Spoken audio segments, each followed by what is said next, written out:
তিনার সম্পর্কে আলোচনা করব। তিনি হলেন আমাদের নবী মুহাম্মদ সাল্লাল্লাহু আলাইহি ওয়াসাল্লাম। একটু খেয়াল করে দেখুন, আল্লাহ পাক কোরআনের মাজিদের মধ্যে জানিয়ে দিলেন, কাদ জাআকুম মিনাল্লাহি নূরুন ওয়া কিতাবুম মুবিন। আল্লাহ পাক কি বললেন? আমি তোমাদের কাছে দুটো জিনিস পাঠিয়েছি। কাদ জাআকুম মিনাল্লাহি নূরুন ওয়া কিতাবুম মুবিন। কিতাবটা হচ্ছে কি? কোরআনুল কারীম। কেউ বলে কোরআনুল কারীম, কেউ বলে কোরআন শেফা বলে, কেউ ফুরকান বলে, যে কোনো নামে আপনি ডাকতে পারেন। কিন্তু নূরটা কে? নূরটা জানার দরকার আছে না নাই? এই আমরা যে নবী দিবস করছি, বিশ্ব নবী সিরাতুল নবী পালন করছি, বিভিন্ন ফেরকার লোকেরা বিভিন্ন রকম মশলা দিচ্ছেন। হযরত উমর থেকে বর্ণিত, বলছেন রাসূলের জন্মদিন উপলক্ষে কেউ যদি 1 দিরহাম দান করেন, আল্লাহ তাকে জান্নাত নসিব করবেন। সুবহানাল্লাহ বলা, সুবহানাল্লাহ একটু উচ্চ আওয়াজে বলবেন, আপনাদেরও ভালো লাগবে আর বক্তারও বলতে ভালো লাগবে। আজ থেকে প্রায় 1500 বছর আগে, ইংরেজি 570 কিংবা 71 খ্রিস্টাব্দে 20 এপ্রিল রবিউল আউয়াল মাস 12 তারিখে চাঁদটা সবেমাত্র পশ্চিমের আকাশে স্তিমিত হয়ে গেছে। পূর্ব দিগন্ত থেকে সূর্যের আলোর আভা ধীরে ধীরে ফুটে উঠছে। এমন এক শুভক্ষণে সন্ধিক্ষণে সুদূর আরবে মক্কা শহরে জনাবে আব্দুল্লাহর ঔরসে মা আমিনার গর্ভ থেকে বেরিয়ে এলেন একটি শিশু। নাম রাখা হলো মুহাম্মদ সাল্লাল্লাহু আলাইহি ওয়াসাল্লাম। জোরে বলুন না সুবহানাল্লাহ। মা আমিনা জানাচ্ছেন, রসুল যখন আমার পেটে ছিলেন, আমি কূপের কাছে যেতাম, কুয়ার কাছে। কুয়ার পানিটা অপসে অপসে উপরের দিকে চলে আসতো। সুবহানাল্লাহ বলেন। এটা আমাদের সাধারণ মায়েদের হবে? হবে? হ্যাঁ কিনা বলেন? এতগুলো মানুষ বসে আছেন, মাশাআল্লাহ, মসজিদ ভরে যাচ্ছে। সুবহানাল্লাহ। মা আমিনা জানাচ্ছেন, আমি যখন রাস্তা দিয়ে যেতাম, রসুল জন্মগ্রহণ করেননি তার আগের ঘটনা, উনি যখন পেটে মায়ের, সূর্যের আলোটা ওনার গায়ে লাগতো না, রৌদ্রতা তাপ লাগতো না। সুবহানাল্লাহ বলেন। ওনার শ্বশুর মশাই উনি বলছেন যে বৌমা না, আমাদের রাসূল সাল্লাল্লাহু আলাইহি ওয়াসাল্লামের দাদা আব্দুল মুত্তালিব বলছেন, বৌমা একটা কথা তোমাকে অনেকদিন ধরে বলবো ভাবছি, বলা আর হয়ে উঠছে না। বলছে কেন? তুমি কি মেখে বাইরে বেরো? মানুষ বলে এত খুশবু তোমার গায়ে দিয়ে বেরোয়, মেয়ে মানুষের খুশবু মাখা যাবে? হ্যাঁ কি না বলেন? যাবে না। ঠিক তেমন একটু আওয়াজে বলবেন আপনারা, ভালো লাগবে। তারা হচ্ছে তোমার কাছ থেকে এত খুশবু বেরোচ্ছে। মা আমিনা বলে দিলেন যে আমি থুতু ফেললে সেন্ট উঠবে, কারণ আমার পেটে রয়েছে নূরে মুহাম্মদ সাল্লাল্লাহু আলাইহি ওয়াসাল্লাম। সুবহানাল্লাহ। রাসূল সাল্লাল্লাহু আলাইহি ওয়াসাল্লাম জানিয়ে দিলেন, এক সময় জিবরাইল আমিন রাসূল সাল্লাল্লাহু আলাইহি ওয়াসাল্লামের কাছে এলেন। রাসূল সাল্লাল্লাহু আলাইহি ওয়াসাল্লাম বলতে শুরু করলেন, ও ভাই জিবরিল আমিন, তোমার বয়সটা কত কি আমি জানতে পারি? কার বয়স জানতে চাইছেন? জিবরিলের আমিন যে ওহী আনতো কার কাছে? রাসূলের কাছে। তার কাছে বয়স জানতে চাইছে। জিবরিল আমিন বলছেন, শোনার আগ্রহ আছে না নাই? কার জীবনী বলছি এটা? রাসূলের জীবনী।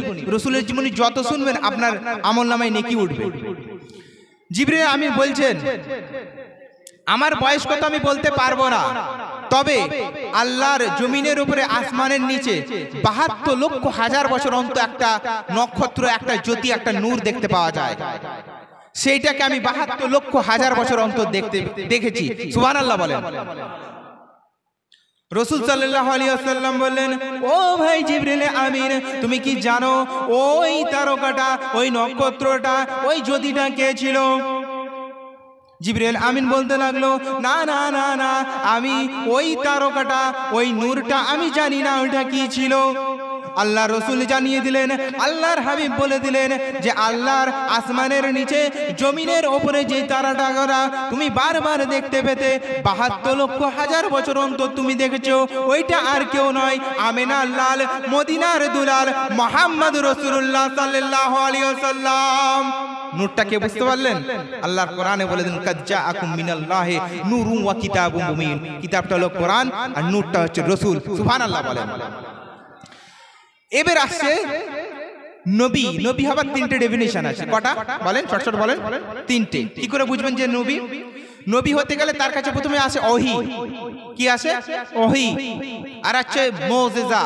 3 নম্বর হচ্ছে উত্তম চরিত্র। এই 3টে গুণ যার মধ্যে থাকবে তিনি হচ্ছেন নবী। ওহী কাকে বলে? যেটা রাসূল আল্লাহ স্বয়ং জিবরিল আলাইহিস সালামের মাধ্যমে কথা বলেন বা নিজে পর্দা সরিয়ে কথা বলেন, এটা হচ্ছে ওহী। কেমন? আল্লাহ বিভিন্ন নবীদের সঙ্গে কথা বলেছেন না বলেন? জিবরিল আলাইহিস সালামের মাঝে কথা বলেছেন, আর আমার রাসূলের সঙ্গে স্বয়ং নিজে দেখা করেছেন মেরাজে। সুবহানাল্লাহ বলেন। নবীজি ইশারা করলে, আগুল ইশারা করলে চাঁদ রূপান্তরিত হয়ে যেত, আর পা তুললে মেরাজে আল্লাহর আরশে পৌঁছে যেত। সুবহানাল্লাহ বলেন। 2 নম্বর হচ্ছে মুজিজা।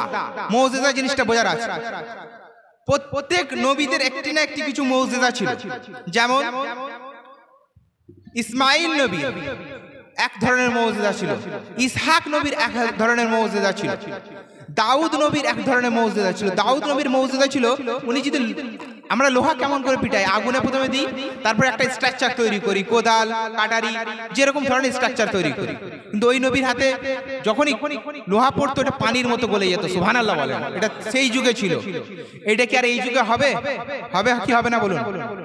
হবে না তো? সুন্দর, খুব সুন্দর উত্তর দিচ্ছে। কিন্তু রাসূল সাল্লাল্লাহু আলাইহি ওয়াসাল্লাম যে মুজিজা রেখে গেছেন, কি রেখে গেছেন আমাদের জন্য? কোরআন। সেটা এখনো পর্যন্ত জারি আছে না নাই? হ্যাঁ কি না বলেন না? কিয়ামত পর্যন্ত থাকবে। সুবহানাল্লাহ বলেন। মুজিজা হচ্ছে মুসা নবীর একটা মুজিজা ছিল। মুসা নবীকে আল্লাহ পাক সেই যুগে, মুজিজা কি জিনিস? যেই যুগে যেটার সবথেকে বেশি প্রভাব ছিল সেটাকে নষ্ট করার জন্য, সেটাকে বিনষ্ট করার জন্য আল্লাহ পাক মুজিজা পাঠাতেন। মুসা নবীর যুগে জাদু কৌশল বেশি ছিল। রাসূল আল্লাহ পাক তাকে, মুসা নবীকে কি করলেন? একটা লাঠি দিয়েছিলেন। সেই লাঠিটা মাটিতে ফেলে দিলে কি হয়ে যেত? সাপ। আবার হাতে তুললে কি হতো? লাঠিতে পরিণত হতো। সুবহানাল্লাহ বলেন। আল্লাহ পাক বললেন, মুসা তোমার হাতে ওইটা কি? বললো এটা তো লাঠি। উনি বললেন এটা কি করো? উনি বললেন আমি গরু মোষ চড়াই এবং গাছের পাতা কাটি, এটা দিয়ে ভর দিয়ে চলি। বললো ও তাই? আচ্ছা আল্লাহ কি এটা জানতেন না? জানতেন না। তাও জিজ্ঞেস করলেন কেন? আর উনি বললেন কেন? মোহাব্বত, ইশক, অন্তর, কলবে মে সোজ নেহি, রূহ মে এহসাস নেহি, কুছ কি পেগামে তেরে পাস নেহি। অন্তর যদি ঠিক থাকে, যেমন ভালোবাসা, যারা নতুন যুবকরা বুঝবে, ফোন ধরলে রাত্রি 10টার সময় যুবক ছেলেরা ফোন ধরছে, তাহাজ্জুদ হয়ে যাচ্ছে, প্রেমিক প্রেমিকার সঙ্গে কথা হয় না? হয় না? আল্লাহর সঙ্গে মুসা নবীর ভালো ছিল না? ছিল না? খলিল বলেছিলেন, বলেননি? বলেননি? ওনার সঙ্গে উনি আল্লাহ পাক কথা বলতেন, কিন্তু ডাইরেক্ট দেখা করেছেন আমার রাসূলের সঙ্গে। সুবহানাল্লাহ বলেন। আল্লাহ আর মুস্তাফা এক নয়, মুস্তাফা আর আল্লাহ এক নয়, তাজদার মদিনা আর আল্লাহ এক নয়, আফতাবে তরিকাত আর আল্লাহ এক নয়, খাতমে নবুয়াত আর আল্লাহ এক নয়, মদিনা লাল আর আল্লাহ এক নয়। আল্লাহর পরি নবী, ওখানে আর কারো জায়গা নাই। সুবহানাল্লাহ বলেন।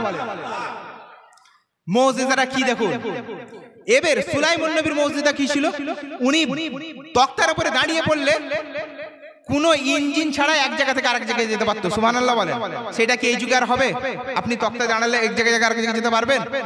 রাসূলের মুজিজা কোরআন, আপনি যত পড়বেন তত আপনার সওয়াব রাসূলের উপরে আল্লাহ নাজিল করেছেন জিবরাইল আলাইহিস সালামের মাধ্যমে, ঠিক কি না? এবার হচ্ছে উত্তম চরিত্র। প্রত্যেকটা নবীরই ছিল উত্তম চরিত্র।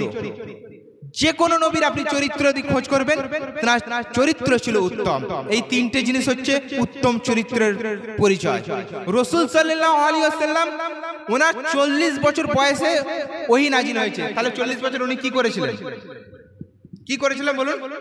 ইসলাম প্রচার তিনি কেমন করে করেছিলেন? উত্তম আদর্শ মানুষ হবার কথা উনি বলেছিলেন। উনি বলেছিলেন প্রথমে উত্তম চরিত্র হতে হবে। আমাদের যেটা নষ্ট হয়ে গেছে, মহব্বত উঠে গেছে, মুরব্বীদেরকে সম্মান করি না, বাচ্চাদেরকে স্নেহ করি না, মা বোনদেরকে ভালোবাসি না, যাদেরকে যেই পর্যায়ে রাখা সেই পর্যায়ে রাখছি না। সেটাই রাসূল আগে শিখিয়েছিলেন। সুবহানাল্লাহ বলেন। রাসূল সাল্লাল্লাহু আলাইহি ওয়াসাল্লাম প্রথমে মানুষকে উত্তম চরিত্র শিখিয়েছিলেন, যেই চরিত্র গড়লে আল্লাহর কাছে সবথেকে মনোনীত হয়ে যাবে। মিজান, মিজানের পাল্লায় আমাদের ওজন হবে। এই মাত্র আমি আলোচনা করছিলাম। মিজান মানে হচ্ছে, আমরা এতদিন কি জানতাম? মিজানের পাল্লায় আমাদের ওজন মাপা হবে। এটা কি আলু পটল নাকি যে ওজন করা হবে? আমাদের এই যে আমার মাপ কিসে নিয়ে হয়? ফিতেতে মাপ হয়, গজ। এটা এক ধরনের মাপ। মাপ আলাদা আলাদা আছে না? নাই। পানি সেটা কি লিটারে মাপা হয়, তাই তো নাকি? আমাদের নেকিটা কিভাবে মাপা হবে? আমি এখানে বসে ওয়াজ করছি, আলেম মৌলভী মাওলানা যারা ওয়াজ করে আছে তারাই নেককার। একটা সাধারণ লোককে আল্লাহর কাছে কবুল হয়ে যেতে পারে। সুবহানাল্লাহ বলেন। এইখানেই হয়তো বসে আছে। আল্লাহর পছন্দের বান্দা দেখিয়ে হয় না। সবসময় জানবেন অন্তর, অন্তর যার খোলাসা, হয়তো 5 ওয়াক্ত তার নামাজ হয়নি, হয়তো তার রোজা হয়নি, ঠিক মতো হজ তার হয়তো পালন করতে পারেনি, কিন্তু তার অন্তরটা ছিল। অন্তরটা আল্লাহ পছন্দ করেন। কি পছন্দ করেন একবার বলুন? তাহলে এখান থেকে আমরা এই জিনিসটা শিখে যাব। আল্লাহ পাক অন্তর পছন্দ করেন। আপনার প্রতিবেশী কেমন আছে সেটা আপনাকে জানা দরকার। মান সালামাল মুসলিমুনা মিন লিসানিহি ওয়া ইয়াদিহি। আপনি আপনার প্রতিবেশীর কোনোদিন খবর নিয়েছেন? খবর কেউ নিয়েছেন? আপনি আপনারটা ভাবছেন, আমি আমারটা ভাবছি। মান সালামাল মুসলিমুনা মিন লিসানিহি ওয়া ইয়াদিহি। রাসূল সাল্লাল্লাহু আলাইহি ওয়াসাল্লাম কেন বললেন তোমার প্রতিবেশীর খোঁজ খবর রাখো? আব্দুল্লাহ বিন মুবারকের জীবনী থেকে একটা ঘটনা আমি পেলাম, পড়ে দেখলাম উফ, অলৌকিক ঘটনা। আব্দুল্লাহ বিন মুবারকের একটা বাচ্চা ছেলে ছিল। বাচ্চা ছেলেটা হাঁটতে হাঁটতে তার প্রতিবেশীর কাছে গেছে। প্রতিবেশীর কাছে যে দেখতে পেল তার বাড়িতে গোশত রান্না হচ্ছে। তিনি বলতে লাগলেন, আমাকে একটু গোশত দাও, খাবো। আব্দুল্লাহ বিন মুবারককে আগে জেনে রাখতে হবে, তৎকালীন যুগে অন্যতম আলেম ছিলেন। সুবহানাল্লাহ বলেন। উনি যেই মঞ্চে যেতেন তখন অন্যান্য আলেমরা বলতেন, এই মঞ্চে আব্দুল্লাহ বিন মুবারক যেন নক্ষত্রের তারার মতো জ্বলজ্বল করেছে। তার বাচ্চা একটা বাড়িতে যে গোশত চেয়েছে, সেই ব্যক্তিরা গোশত দেয়নি, হাত ধরে সরিয়ে দিয়েছে। 2-3 বার চেয়েছে, বলছে যা যায়নি, আমরা কি করি, হাত ধরে সরিয়ে দিই, তাই ঠিক না? এই খবরটা বাচ্চা শিশুটা তার বাপের কাছে যে বলল, ও আব্বাজান, আমি আমার প্রতিবেশীর কাছে গেছিলাম, আমাকে গোশত চেয়েছিলাম, আমাকে গোশত খেতে দেয়নি, হু হু করে কাঁদছে। আব্দুল্লাহ বিন মুবারক কিছুদিন আগে হজ করে এসেছিলেন। আবার উনি হজ করার জন্য প্রস্তুতি নিয়েছেন। ওনার এটা ছিল নফল হজ। উনি ভাবলেন, আমি আমার প্রতিবেশীর এরকম, আমি জানি না আমি কার মনে এত দুঃখ দিয়েছি। বাচ্চাটা গোশত চাইতে পাঠালো, গেল, তাকে দিলেন না। আপনার বাড়িতে একটা ছেলে বাতাসা, একটা মিষ্টি চাইলে দেবেন না? দেবেন না? একই না বলুন? এটা তো আমাদের কর্তব্য, একটা চেয়েছে দিয়ে দিই, একটু গোশত একটু দিলে কি এমন হয়ে যাবে? সুবহানাল্লাহ বলেন। সেই যুগে তখন আব্দুল্লাহ বিন মুবারক তার বাড়িতে গেলেন। বলল, ও ভাই, আমার এই বাচ্চাটা তোমার কাছে এসেছিল। বললো, হ্যাঁ। গোশত চেয়েছিল? বললো, হ্যাঁ। তুমি গোশত দিওনি কেন? সেই ব্যক্তিটা হাউ হাউ করে কাঁদতে শুরু করে দিলেন। বললো, ও আব্দুল্লাহ বিন মুবারক, আমি তোমার ছেলেকে গোশত দিইনি, এর পিছনে অনেক কারণ আছে। আমার বাড়িতে 3 দিন হাঁড়ি চড়েনি। কদিন? 3 দিন হাঁড়ি চড়েনি। কোনো কাজকর্ম আমি করতে পারিনি। কাজের ধান্দায় আমি রাস্তা দিয়ে যাচ্ছিলাম, একটা দেখছি গরু মরে পড়ে আছে, সেখান থেকে কিছুটা মাংস কেটে এনে, গোশত কেটে এনে আমি রান্না করছি। আপনারা সাহেবে নেশাব, আপনার ছেলেকে ওই গোশত খাওয়া যাবে না। আমার ছেলেদের জন্য এটা ছিল জায়েজ, আপনার ছেলের জন্য জায়েজ নয়, আমি ওই জন্য এই গোশতটা দিইনি। সুবহানাল্লাহ। এটা কোনো ঘটনা নয়, এটা আব্দুল্লাহ বিন মুবারকের জীবনী। যত পড়বেন তত নেকি হবে, কারণ বড় বড় আলেমের জীবন আপনি পড়ছেন। আব্দুল্লাহ বিন মুবারক কষ্ট পেলেন। তিনি ভাবলেন, আমার এলাকার লোক এত কষ্টের মধ্যে ভুগছে। তিনি যেটা হজের জন্য যত টাকা জমিয়েছিলেন সব টাকাটা তার হাতে দিয়ে দিল। আপনি আমি পারবো? সেই কালটা অন্তরটা আছে? আমার আছে না আপনার আছে? এইখান থেকে সেই অন্তরটা তৈরি করতে হবে। রাসূলের জীবনী যত শুনবেন তত নেকি। সুবহানাল্লাহ বলবেন না? সুবহানাল্লাহ কেন বলতে বলছি, কাল কিয়ামতের দিনে ওই যখন মিজানের পাল্লা ওজন হবে, এক একটা নেকির জন্য আমরা ইদিক উদিক করতে থাকবো। কেমন?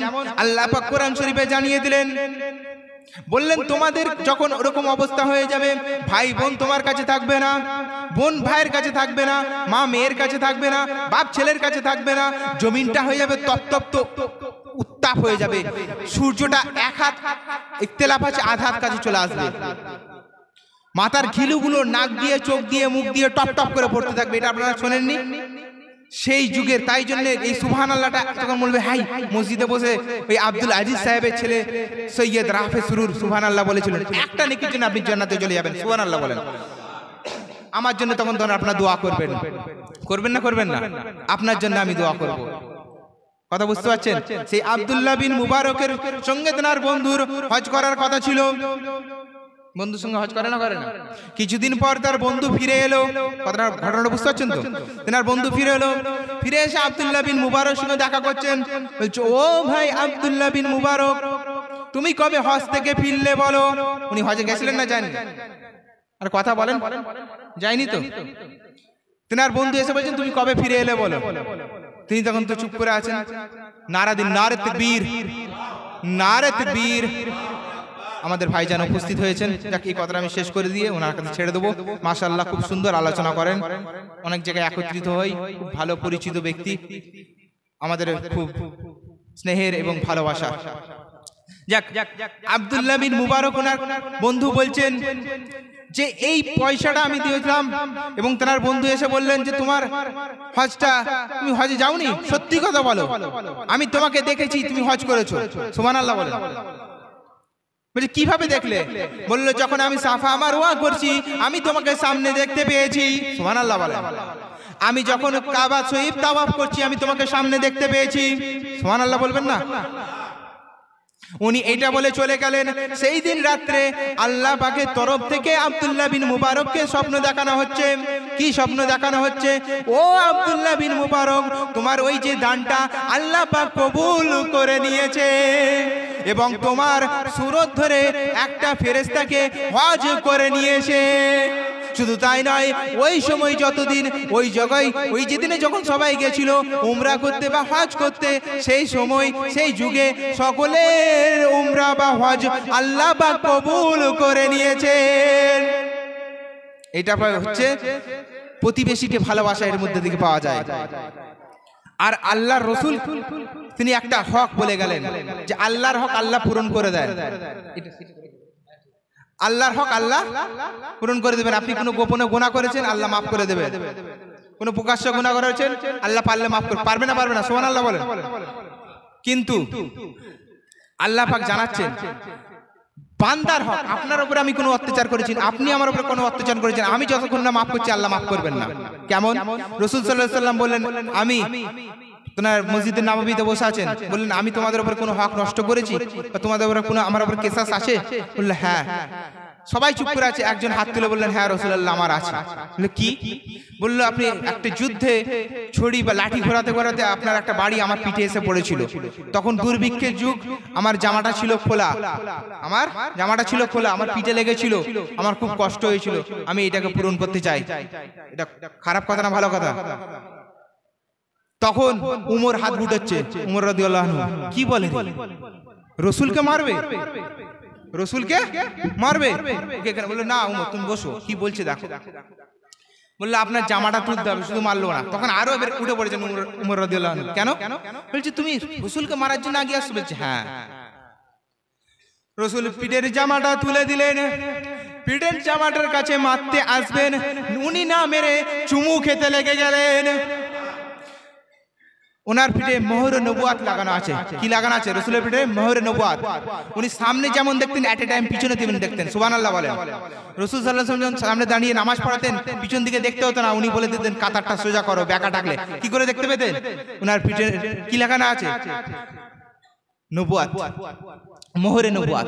উনি পিছনে সামনে যেমন দেখতেন পিছনে দেখতেন। তখন উনি বলতে থাকলেন আপনার পিছনে মোহরে নবুয়াত লাগানো আছে, এটা দেখার কারো সুযোগ হয় না। আপনার পিঠে চুমু খেয়ে আমার এই ঠোঁটটাকে আমি জান্নাত থেকে, জান্নাতের দিকে আগে গেলাম, জাহান্নাম থেকে মুক্তি দিলাম। সুবহানাল্লাহ বলেন। রসুলের যে চরিত্র, রসুলের যে মুখমণ্ডলটা কেমন ছিল, ওনার চুলগুলো ছিল কোঁকড়ানো কোঁকড়ানো। সুবহানাল্লাহ বলেন। যেন যেন একটা মৃদু মন্দুর ঢেউ বয়ে গেছে, চওড়া কপালটা যেন ভালো লাগছে না। রসুলের জীবনী শুনছেন এতদিন, বিভিন্ন আলেমরা বিভিন্ন রকম বলেছেন, আমাদের ভাইচানা আলোচনা করবেন, সুবহানাল্লাহ খুব ভালো আলোচনা করেন। আমি এটা টাইম নিলাম, বললাম শেষ করে দিচ্ছি। কপালটা ছিল চওড়া, কেমন ছিল? চকচক করতো কপালটা। ভুরুটা ছিল মোটা, ভুরুটা ছিল মোটা। এটা কার জীবনী বলছি? কোনো বাবার জীবনী বলেনি, এটা রসুলের জীবনী। এটা আপনার জেনে থাকলে নেকি হবে, ঠিক কিনা? আল্লাহর রসুলের জীবনী যত শুনবেন তত নেকি। ওনার ভুরুটা ছিল মোটা এবং জোড়া ধরনের ছিল, আর চোখের পাপড়িগুলো যেন একটা গোলাপের পাপড়ির মতো ছিল। চোখগুলো ছিল এরকম ছোট ছোট, এরকম বড় বড়, তার মধ্যে একটা কালো আবরণ ছিল। নাকটা ছিল খাড়া, গোপটা ছিল চিকন, দাড়িটা ছিল শেপ সাইজ, আর বলিষ্ঠ চেহারা ছিল। সুবহানাল্লাহ বলেন। এটা হচ্ছে রসুলের জীবনী। টাকা দীর্ঘায়ু করবো না, আপনাদের কাছে অনেকক্ষণ আলোচনা করলাম, ভাইজান এসে গেছে।